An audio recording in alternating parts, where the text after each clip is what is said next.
በምስራቅ አርሲ የአቦምሳና የፈረቂሳ ሚኒሻዎች ትልቅ ተጋድሎን አድርገው ወደ 5 የሚሆኑ ሚኒሻዎች ቆስለዋል።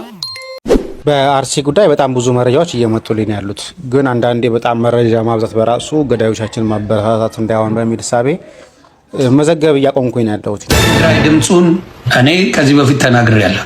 በትግራይ ጉዳይ ላይ በምንም ነገር እንደማልገባ ነግሬያቸዋል። እኔ እሸቱን አላስረገምኩም፣ እርግማንም የለውም ፕሮግራሙ። በዛ መንገድ አንተ አባቶች ስለጠሩኝ ሄድኳል። ሰው ግን ያው ዩቲዩበር ነህ አንተ። ለዩቲዩብ ሽቀል አይደለም። አንተና እሸቱ ምንና ምን ናችሁ? ደመኞች ናችሁ አርገው ነው የሳሉን አይደለ? በጣም ጥሩ። እኔ ኮሜዲያን እሸቱ በአካል አግኝቼው አላውቅም። ለተቃዋሚዎች አባ ገብረ ኪዳን መልስ ሰጥተዋል። በጸበል መፈወስ ሲገባ ለምንድን ነው ቤተክርስቲያን ሕክምና የሚያስፈልጋት ለምትሉ ብለው ይህን ተናግረዋል። አራዋችሁ አሁንስ እስካሁን ተስፋችን ምዕመናን ነበራችሁ። ወጣት አሳልፋችሁ ልትሰጡና ነው። ለሚያልፉ ቀናት እንዳታልፉ፣ ያልፋሉ። ማልፍ የለም ያልፋል። ሰላም ጤና ይስጥልን። እንዴት አላችሁ? እንዴት ቆያችሁ? በእነዚህ በሰማችኋቸውና በሌሎች ተጨማሪ ዝግጅቶች መጣሁኝ። ተከታተሉኝ ዘንድ በአክብሮት ጋበዝኩን። እንደተለመደው ላይክ በማድረግ ጀምሩ። ከነዚህ ከአሽሟጣጮች ከነ ታሪክ አልባዎች እንጀምር እስቲ። ኦርቶዶክስ የሳቃችን ምንጭ ናት ይላሉ። አዳምጧቸውና የራሳችሁን ሀሳብ ስጡበት። ስሟቸው። ይኸው ታምረ ኢየሱስ በገዙ አማርኛ ታምረ ኢየሱስ። ወይ ኦርቶዶክስ ባትኖር እኮ በእውነት በጣም ብዙ ምንስቅባቸው ነገሮች ይጎሉ ነበር።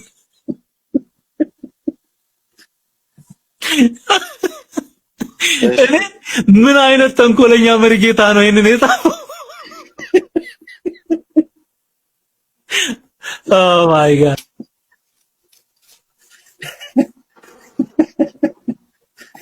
እሺ ዜኑ ምዕራፍ 16 ታምረ ኢየሱስ ምዕራፍ 16 ከቁጥር 1 ጀምሮ ገጽ 53 ታምረ ኢየሱስ ምዕራፍ 16 ይቅርታው ቸርነቱ ለዘላለም በእውነት ይደረግብንና ብሎ ይላል።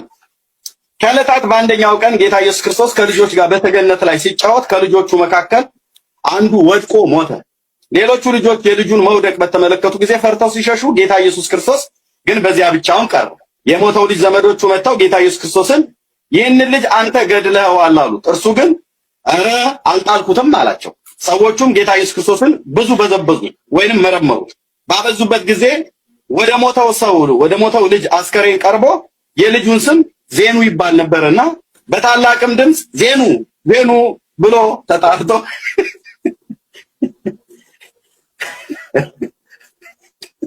እዚያ ታስቀኝ ታምር ነው ማለት ነው። የሚገርመው ግን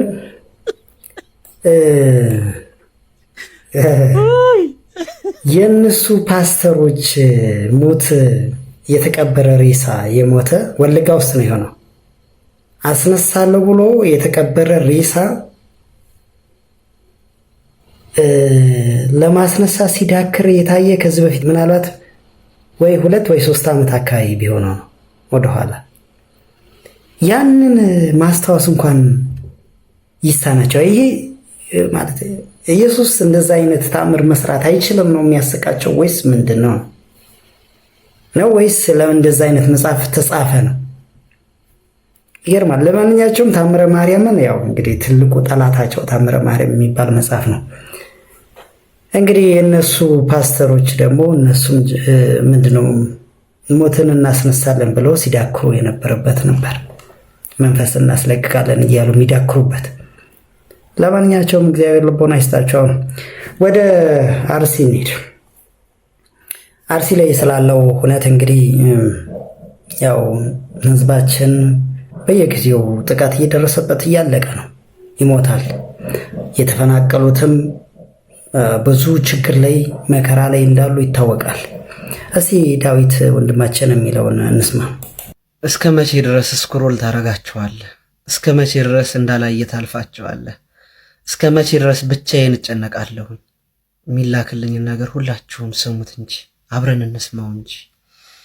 ሰላም ወንድሜ ዳዊት፣ ኦርቶዶክስ ብቻ ስለሆንን ተወልደን ባደግንበት መንደር እየተገደልን እየተጨፈጨፍን ቤታችን እየተቃጠለ ንብረታችን እየተዘረፈ የሚደርስልን አካላትን እየተሰቃየን ነው። ከእጃችን ሲበሉ የነበሩት ዛሬ ላይ ኦርቶዶክስ ሆነን ምንም በማናቀው ምክንያት ጂሃድ በሚል ጎራዴ እየተመዘዘብን ነው። እኔ ብቻዬን ክርስቲያን ነኝ እንዴ? እኔ ብቻዬን ሙታርጂ ነኝ እንዴ? እኔ ብቻዬን ህመም ተሸካሚ ነኝ እንዴ? ስለምንድን ነው ህመማቸው የማይሰማችሁ? ይህንንም ጨክናችሁ ስክሮል ልታደርጉት ነው? መቼ ነው ለእምነታችሁ የምትቆረቆሩት? እኔና እናንተ ለኦርቶዶክስ እምነታችን ያልተቆረቆርን ድምፅ መሆን ያልቻልን በጸሎት ማሰብ ያልቻልን ማን መጥቶ እንዲያስባቸው ነው? እናስተውል፣ ግድ የላቸውም። ከኔና ከእናንተ ውጪ ማንም የላቸውም። በነበረው ተኩስ በምስራቅ አርሲ የአቦምሳና የፈረቂሳ ሚኒሻዎች ትልቅ ተጋድሎን አድርገው ወደ 5 የሚሆኑ ሚኒሻዎች ቆስለዋል፣ በሆስፒታል ይገኛሉ። ይህ ብቻ ሳይሆን ተመላሾቹም ደግሞ ትብብር አድርገዋል። መከላከያ ሆኖ ተመልሰው እንደገና ሲጠሩ ሲደረግላቸው ድጋሚ ህዝባቸውን ለመጠበቅ ተመልሰው ገብተዋል። ከአቦምሳ ወደ ጎራ በሚሄዱበት ሰዓት ላይ ያው መኪናው ተቃጥሏል፣ እንደገና አንድ ሰው ሞቷል። እና ለአሁን ያለው ነገር ምንድነው? ብዙም ባያረካም ጥሩ ሁኔታ ላይ ነው ያሉት በአሁን ሰዓት ላይ። ቢሆንም ግን አሁንም እየሰማን ያለ ነው በቂ የሚባል ኃይል በአካባቢው የለም። በቂ ኃይል በጣም ያስፈልጋል። እነሱ ከመጠን በላይ ታጥቀዋል። ዝግጁ ሆነውም ነው እየጠበቁ ያሉትና ለሚመለከተው አካል እንዲደርስና ቪዲዮ እንዳይወርድ ሼር፣ ኮፒ ሊንክ፣ ሪፖስት እያደረግን መልእክታቸውን እናደርስ። እንግዲህ ምንድነው እሱ ያው የአርሲ ጉዳይ ምንም ከባድ ነው። ተደራጅቶ መመከት ነው በቃ። ዝም ብሎ መሞት አይደለም መመከት። እንዴት ሰው ዝም ብሎ ይሞታል?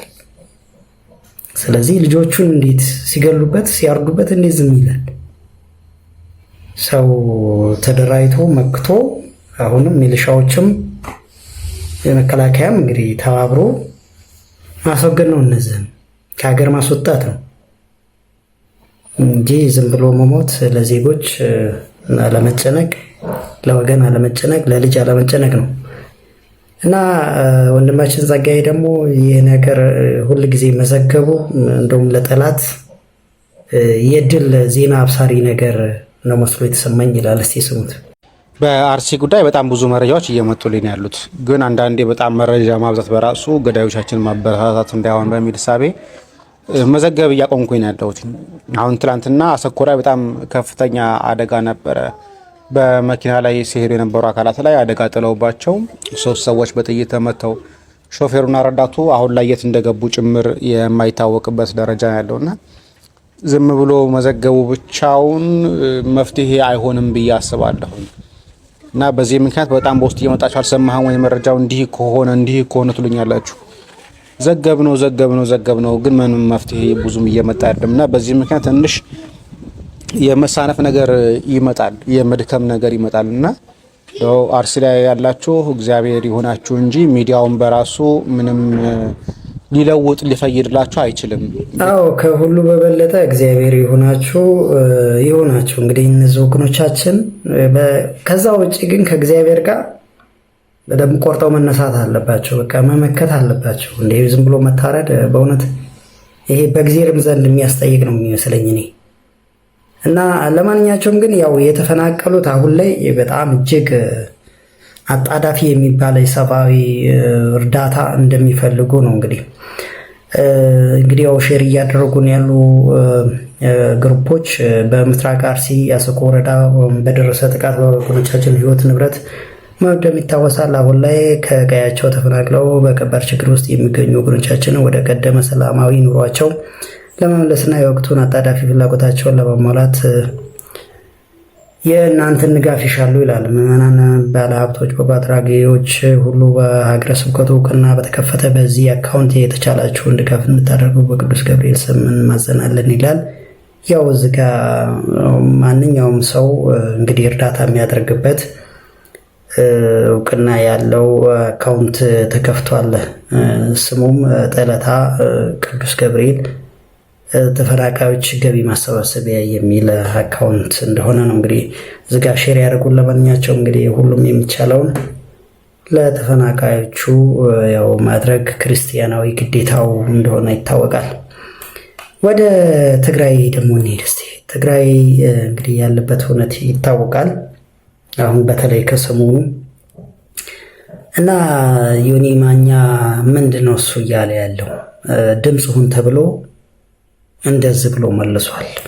ማርያም ልጅ ለትግራይ ድምፁን እኔ ከዚህ በፊት ተናግሬያለሁ። በትግራይ ጉዳይ ላይ በምንም ነገር እንደማልገባ ነግሬያቸዋል። ብዙ ጊዜ እያላችሁኝ ነው፣ እየጻፋችሁ ነው። በትግራይ ጉዳይ አያገባችሁም፣ አትግቡብን በደንብ ብላችኋል። ቃል በቃል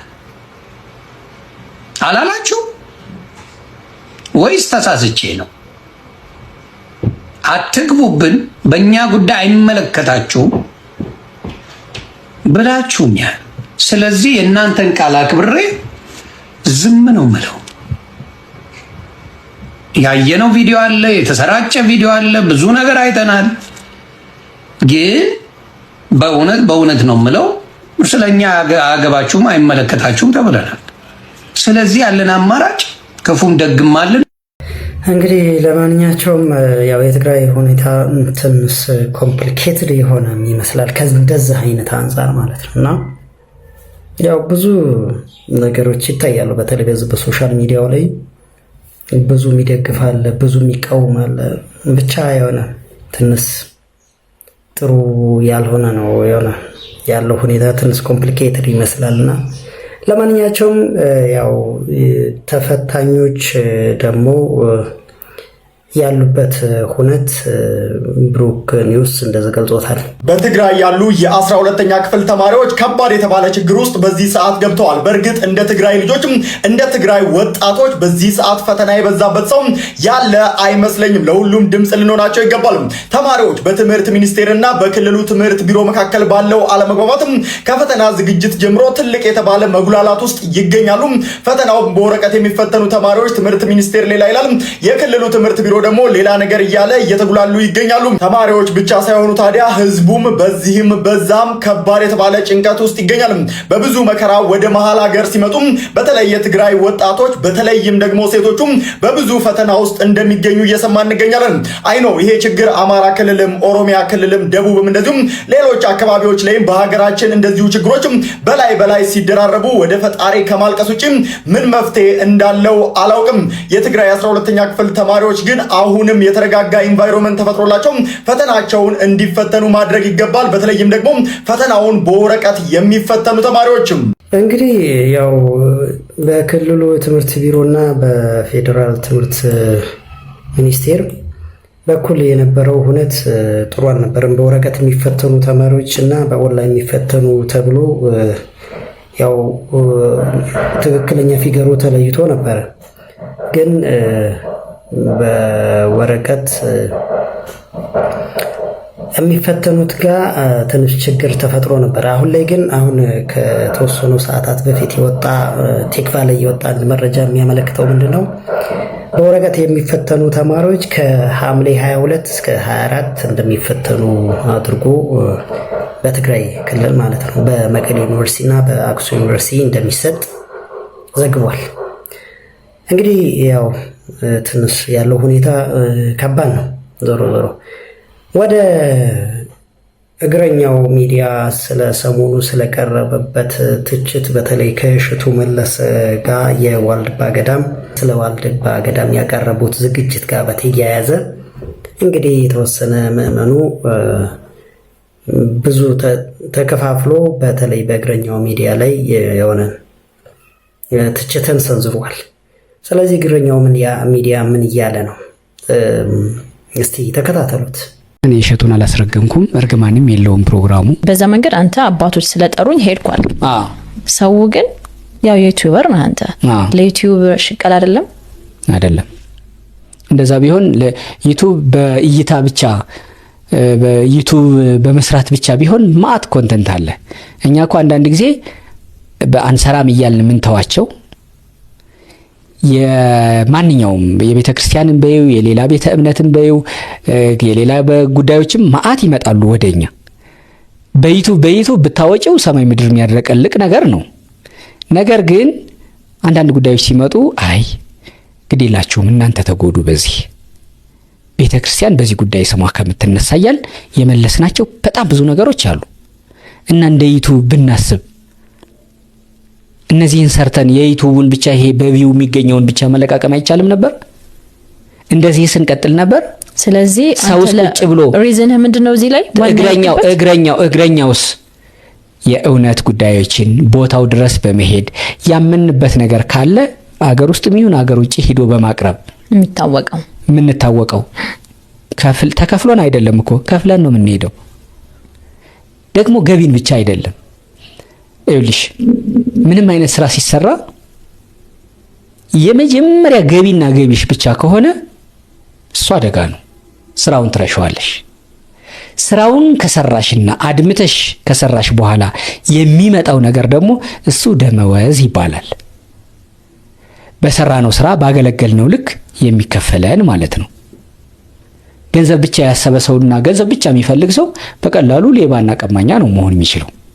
ምክንያቱም ስራ አይሰራም። ያው መቀማትም ሀንግ መስራትም ስራ ነው ካላልሽኝ ማለት ነው። ስለዚህ እኛ ስራ ሰርተን ስራችን ተወዶልን አልፎ አልፎም ተነቅፈን በዛው ልክ ደግሞ የምናገኘው ነገር ይኖራል እንጂ ለገንዘብና ለገንዘብ ብቻ አይደለም።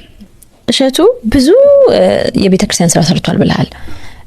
እዚህም አባቶችን በቃ በጣም በትህትና ነው ያናገራቸው። ከዛ እግረኛው ሚዲያ ልክ ወደ ዳልሻህ ኪዳነ ምሕረት ገዳም ሲሄድ እንደገና ሌላ ነው የተፈጠረው አይደለ? ሌላ በጣም ብዙ ሰዎች እዚህ ጋር የነበራቸው ሐሳብ ምንድነው? በተለይ ደግሞ ክርስትና ውስጥ ያለ ኦርቶዶክስ ለማለት ነው በዛ ህይወት ውስጥ አባቶችን ሌሎችንም እናቶችን ኢንተርቪው የሚያደርግ አንተም ለራስህ ምን የሚሏታለች አባቶች በጣም ብዙ ገዳማውያን ናቸው ወይ ስምህን እያነሱ ያሉት በቃ ባንተ ስም ተክለ ሃይማኖት አዳነ እያሉ ማለት ነው። እግረኛውም ብዙም አይደለምና ምን የሚል ሐሳብ አለ? እንዴት አንድን ሰው ለማቀሳሰር የምትላለች? ወይኔ ይሄ ሰው ያቀሳሳሪ ነው ይላል። አንተ የእሸቱን ጥያቄ ነው የጠየቅኩለት አልክ። ከዛ እነሱ ግን እንዴት ነው የሚያቀሳስረው? ሰማችሁ አይደል? እንዴት ባንድ እግሩ አንድ ኦርቶዶክሳዊ ነው። እኔ የምላችሁ ይሄ ሰውዬ በዚህ ጋር አንተ ክራንች እንትን ብለህ ባንድ እና ይሄ ሰውዬ እሸቱን ለማሳጣት ለማስረገም እዛ ድረስ ያው ማስረገም በኮቴሽን ዋልድባ ድረስ ሄደላችሁ የሚል አለ። አንድ አባት ደግሞ ምን አሉ? እኔም ምለው አሉ አንድ ወንድም እኮ ከሳቴ አበሳ ነው ከባቴ አበሳ የሚባል ከባቴ አበሳ ኃጢአት ሸፋኝ ማለት ነው። የእሸቱን ኃጢአት መሸፈን አጥፍቶ እንኳን ቢሆንሽ መሸፈን ይገባዋል እንጂ እንዴት ቢጫ ለብሶ እንደነሱ አምሮበት እዛ ሄዶ ቋርፍ እየበላ እሸቱን ቁጭ ብሎ ያስረግማል አሉ። አንተ ለምንድነው መሸፈን ያልፈለከው? ከባቴ አበሳነቱን ሁለት ቃል እዚህ ጋር ማረም አለብን። አንደኛ እኔ እሸቱን አላስረገምኩም፣ እርግማንም የለውም ፕሮግራሙ። እሺ ይሄን ማረም አለብሽ። ሁለተኛ ከባቴ አበሳ ኃጢአት መሸፈን የወንድምህን ነው። ደስ ይላል ግን ቃሉ ደስ ይላል። ለምን አላረከውም አንተ? በመጀመሪያ ኃጢአት ሰርቷል ብዬ አላምንም። እሸቱ ቀድሞ ነገር ኃጢአት መስራትና ኃጢአቱን መሸፈን ኃጢአት ሸፋኝ ነኝ ብሎ የሚመጣው መጀመሪያ ኃጢአት ተሰርቷል ብሎ ሲታመን፣ መጀመሪያ ደግሞ ኃጢአት ሸፋኙ ራሱ በኃጢአት ውስጥ ነው አይደለም የሚለው ደግሞ ሌላ ጥያቄ ነው። አንተና እሸቱ ምንና ምን ናችሁ? ደመኞች ናችሁ? አርገው ነው የሳሉን አይደለ? በጣም ጥሩ። እኔ ኮሜዲያን እሸቱ በአካል አግኝቼው አላውቅም። እንዲህ አይነ ውሃውን አይቼው ተጨባብጬውም አላውቅም። በዩቲዩብ ነው ማቀው። በጣም የተሳካለት ተስፈንጣሪ ሐሳብ ያለው የታደሰ ጭንቅላት ያለው ልጅ ነው። እሱ በጣም ጎበዝ ነው። ከሱ በጣም ብዙ ተምሬ ያለው እኔ በግሌ ባቀረባቸው ታሪኮች፣ በሚሰራቸው ፕሮዳክሽኖች፣ በኮሜዲዎቹ አስቆኝ ተዝናንቻ አውቃለሁ። በሱ ደግሞ የታገዙ በጣም ብዙ ኢትዮጵያውያን ህይወታቸው የተለወጠ አሉ፣ ተቋማት ጭምር ቤተክርስቲያንንም በጣም በብዙ ጊዜ መቄዶኒያን ጨምሮ ያገዘ ሰው ነው። በዚህ ነው እኔም እሱን ማቀው። ከዛ ውጪ ሚዲያ የሚል የማህበራዊ ሚዲያ ዘርፍ ውስጥ እንዳለ ሰው እሱም ይሰራል፣ እኔም እሰራለሁ። የጋራ የሆነ ጉዳይ ለመጀመሪያ ጊዜ አይደለም እኮ እሸቱ ኮሜዲያን እሸቱን ስሙን ስናነሳ እዚህ ጋር በጣም ብዙ ጊዜ ከቪዲዮ ጋር በተያያዘ ከሆነ እርዳታ ጋር በተያያዘ ስሙን አንስተን አውርተን እናውቃለን። ከዚህ ውጪ እኔ እና እሱ የግል ትውውቅ የለንም። እንግዲህ ለጊዜው እግረኛው ሚዲያ ስለ እሸቱ መለሰ ይሄንን ብሏል። ያው ብዙ ነገሮች ብዙ ጥያቄዎች ምናልባት ስቲል ሊኖሩ ይችላሉ። ያም ሆኖ ግን ለጊዜው ይሄንን ብሏል። ወደ ሌላኛው አባት እንሂድ እስቲ። አባ ገብረ ኪዳን እንግዲህ ሆስፒታል ትልቅ ሆስፒታል እያስገነቡ ነው። ብዙ ጥቅም ያለው ዘርፈ ብዙ ጥቅም ያለው ሆስፒታል እያስገነቡ ነው እና ያው የመጀመሪያ የመመኑ ጥያቄ ሆኖ የነበረው ጸበል እያለ ሆስፒታል ምን ይሰራል? በጸበል አይድንም ወይ ህዝብ በእምነት አይድንም ወይ ወደሚል ጥያቄ አመርቶ ለዚያም መልስ ሰጥተዋል ይለናል ይህ ወንድማችን። እስቲ ከነ መልሳቸው እንስማቸው። መጀመሪያ ለተቃዋሚዎች አባ ገብረ ኪዳን መልስ ሰጥተዋል። በጸበል መፈወስ ሲገባ ለምንድን ነው ቤተክርስቲያን ሕክምና የሚያስፈልጋት ለምትሉ ብለው ይህን ተናግረዋል። መፈወስ ሲገባ ለምንድን ነው ሕክምና የምታቋቁሙ? ይህ ከቤተ ክርስቲያን ያርቃል የሚሉ ስላሉ ነው። ለምሳሌ ምዕመናን ልንገራችሁ። እግዚአብሔር ብርሃናችን ነው። ፀሐይ አያስፈልገንምን? ክርስቶስ የሕይወት እንጀራችን ነው። እንጀራ መብላት አያስፈልገንምን? ክርስቶስ የሕይወት መጠጣችን ነው። ውሃ መጠጣት አያስፈልገንምን? እግዚአብሔር ጠባቂያችን ነው። ለቤታችን በር መግጠም አያስፈልገንምን? በፍጹም አይደለም። እግዚአብሔርም ብርሃናችን ነው። በፍጥረት አድሮ ይመግበናል። ይሄ ፀሐይ የእግዚአብሔር ነው። በፀሐይ በኩል የሚያበራው እግዚአብሔር ነው። በውሃው በኩል የሚያረካን እግዚአብሔር ነው። በምግብ የሚያጠነክረን እግዚአብሔር ነው። በነፋስ እንድንተነፍስና እንድንኖር የሚያደርገን እግዚአብሔር ነው። በሕክምናም የሚፈውስ እግዚአብሔር ነው። ሁለተኛ ደግሞ የፋሚሊ ዌልነስ ሴንተር አለ። ፋሚሊ ዌልነስ ሴንተር ማለት የቤተሰብ እንክብካቤና ደህንነት ማዕከል ማለት ነው። ይህ ማለት ምን ማለት ነው? ይሄ ፊዚካል ሄልዝ፣ ኢሞሽናል ሄልዝ፣ ስፒሪቹዋል ሄልዝ የሚባሉ ሶስት ጤንነቶች አሉ። የአእምሮ ጤንነት፣ የስሜት ጤንነት፣ የአካል ጤንነት። ስለዚህ በማማከር የትዳር ስልጠና በመስጠት የቅድመ ጋብቻ ስልጠና በመስጠት ቤተሰቦችን በማማከርና ጤነኛ የቤተሰብና የልጅ አስተዳደግ በመስጠት ኦርቶዶክሳዊ ብቻ ሳይሆን ኢትዮጵያዊ ቤተሰብ ጭምር ለመፍጠር የፋሚሊ ደህንነት ሴንተር ደግሞ አለው። ይህ ሕክምና ማለት ነው። አባ ገብረ ኪዳን እንግዲህ ይህን የመሰለ ህንፃ ሊያሰሩ እንግዲህ እየተንቀሳቀሱ ነው። እናም በተለይ ይህ የመሰረተ ድንጋይ ያስቀመጡት አባት ላይ ትችት እየቀረበ ነው። ለምን እንደዚህ ሆነ ብለው እንግዲህ ተቃዋሚዎች እየተነሱ ነው። በዚህ በህንፃው ዙሪያ ማለት ህንፃው መሰረተ ድንጋይ ሲጣል ያስቀመጡት የደቡብ ጎንደር ሀገረ ስብከት የሆኑት ብፁዕ አቡነ ሚካኤል ናቸው። ይህንን የመሰረተ ድንጋይ ያስቀመጡት ለምን ይህ ሆነ? ይህ የመዋቅራዊ ስርዓት ጥሰት ነው፣ ስለዚህ ይከበር ብለው የተቃወሙ አሉ። እናም ምንድነው እሱ ይህ የዚህ ስልታዊ ፖለቲካዊ ጥምዝማዝ ይዘት በሚመለከት መዋቅራዊ ነጥቦች በግልጽ እንሞግታለን ብሎ አንድ እንግዲህ የፌስቡክ ገጽ ተቃውሞውን ገልጿል። ምንድነው እሱ የባህር ዳር ከተማ የደቡብ ጎንደር ሀገረ ስብከት አካል አይደለችም።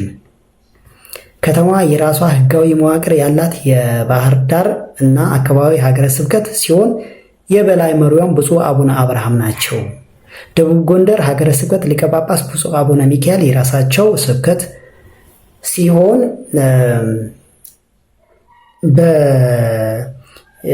በባህር ዳር ሀገረ ስብከት ስልጣንና ክልል ውስጥ በመግባት የመሰረተ ድንጋይ ማስቀመጣቸው ግልጽ የሆነ መዋቅራዊ ጣልቃ ገብነትና ህገወጥነት ነው ይላል።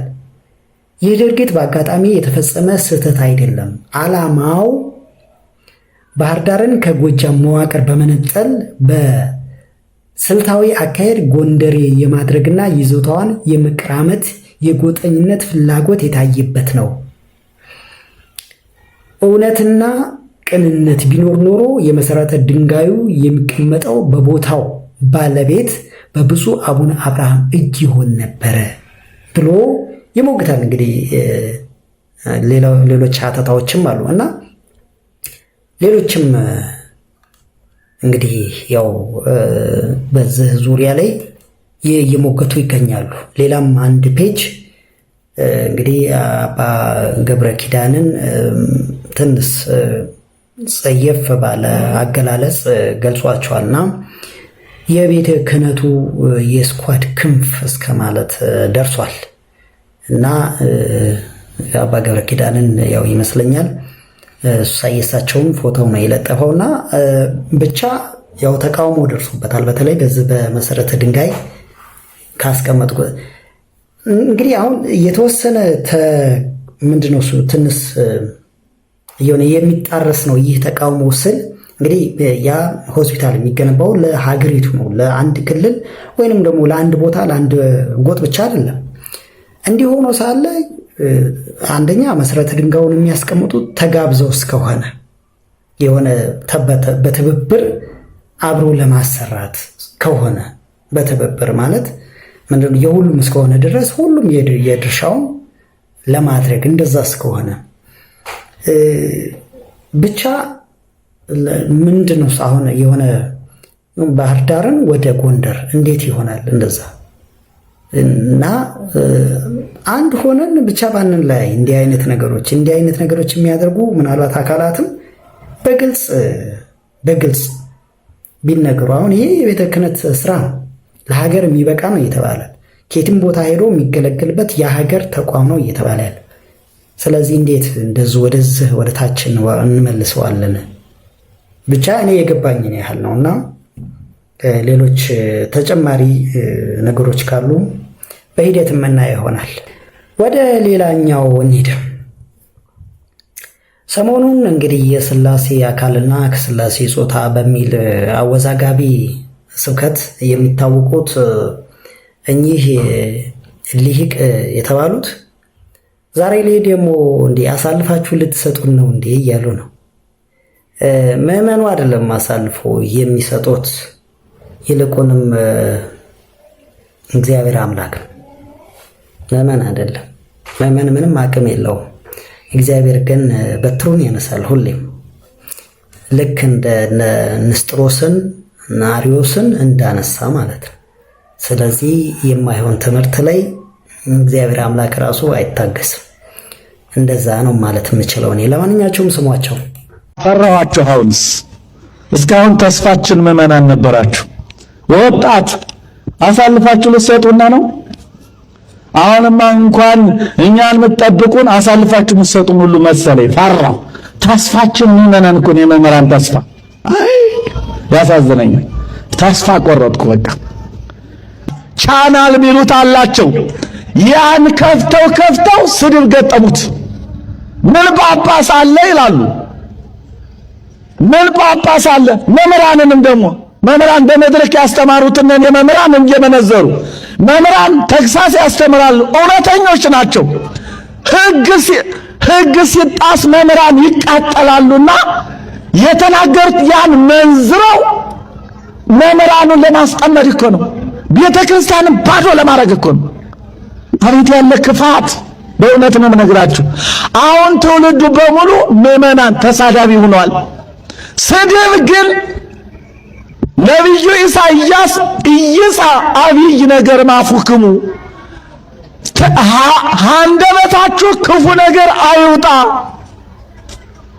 ብሎ ተናግሯል። ጌታም ዘይቤሎ ለእሁሁ ዘጸርቅ ወንድሙን ጨርቅ ለባሽ እንኳን ሊቀ ጳጳስ እንኳን መምህራን እንኳን ቀሳውስት ዲያቆናትን ለመስደብ ካጠገቡ ያለው ምእመን መስደብ እንደሌለበት ጌታ ሲያስተምር በወንጌል በማቴዎስ ወንጌል ምዕራፍ 5 ላይ ዘይቤሎ ለእሁሁ ዘጸርቅ ወንድሙን ጨርቅ ለባሽ አባተ ታናሽ ብሎ የተሳደበ አለ። በምን ይፈረድበት? በአደባባይ ፍርዱን ይቀበል። ያውም በሐዲስ በኦሪት እኮ አይደለም። ኦሪትማ ሕገ ርትዕ ናት ተብላለች። ቀጥ ያለች ሕግ ስለሆነች የገደለ ይገደል፣ የሰረቀ ይሰረቅበት፣ ወይም ደግሞ ጥርሱ የተሰበረው ጥርሱ ይሰበር ብላ ሕገ ርት ቀጥ ያለች ስለሆነ ያደረገ ይደረግበት ነው። ሕገ ትሩፋት ናት ወንጌል። ክርስቶስ ራሱ መጥቶ ትዕግስትን ያስተማረበት፣ ሰው ለሰው መገዳደል የሌለበት፣ አግባ ለመጥባይትከ ውስተ ቤታ፣ ሰይፍ የመዘዘ በሰይፍ ይሞታል፣ ሰው በሰይፍ እንዳይሟሟት ብሎ ትዕግስትን ያስተማረባት ሕገ ትሩፋት ናት ወንጌል። በዚህ ወንጌል ግን ምን ብሎ አዘዘ? ወንድሙን ጨርቅ ለባሽ አባተ ታናሽ ያለ በአደባባይ ይፈረድበታል። እያችሁት አሁን ይህን ያውቃል ትውልዱ። እኒህ ፓትርያርክ እንዲህ ናቸው፣ ይህ ጳጳስ እንዲህ ነው፣ እኒህ መምህር እንዲህ ናቸው ብሎ መምህራንና ሊቃነ ጳጳሳትን መስደብ ቀርቶ ጓደኛውን እንዳይሰድብ ወንጌል አግዶታል። ይህንን እውነት መቼም ሁሉም ያውቀዋል። አሁን የተጠየቀው ጥያቄ ሌላ ነው፣ ስለ ሥላሴ አስተምሮ ነው። ስለዚህ ሥላሴ አስተምሮ ላይ ህዝቡ ከፍተኛ የሆነ ጥያቄ ያስነሳ፣ ጾታ እና አካል አለው የሚለው ነገር እርስዎ እንዴት ነው የተረዱት? ከየት ነው የመጡት? በዛ ላይ አንዳንድ ሶሻል ሚዲያ ላይ ከአባ ዮሐንስ ተብየው ይሄ ማፊያ የወንቅሸት ገዳም አስተዳዳሪ ነኝ ጻድቅ ነኝ ብሎ የሚመጻደቀው ጋር ከሱ ጋር እንደነበሩ አንዳንድ መረጃዎች እየወጡ ነው። ስለዚህ ያብራሩ ነው የሥላሴን አስተምሮ የተናገሩትን ህዝቡ ያነሳበትን ጥያቄ ያብራሩ ነው። ሌላ ወደ ሌላ መሄድ ምን አስፈለገ? እና ስለዚህ ይህ ነው። ለማንኛቸውም ግን እግዚአብሔር ይታረቀን። ለሚያልፉ ቀናት እንዳታልፉ፣ ያልፋሉ። ማልፍ የለም ያልፋል። አሁን ተንበርከኩ፣ አሁን አልቅሱ፣ ኋላ ወዮ ከምትሉ። መቼ ነው የምናለቅሰው? ዛሬ ካላለቅስ። መቼ ነው የምንሸነፈው? ዛሬ ካልተሸነፍ። መቼ ነው የምንደነግጠው? ዛሬ ካልደነገጥን። መቼ ነው ወደ ልባችን የምንመለሰው? ዛሬ ካልተመለስን። የውሸት እየኖርን የእውነት መሞት ጀምረን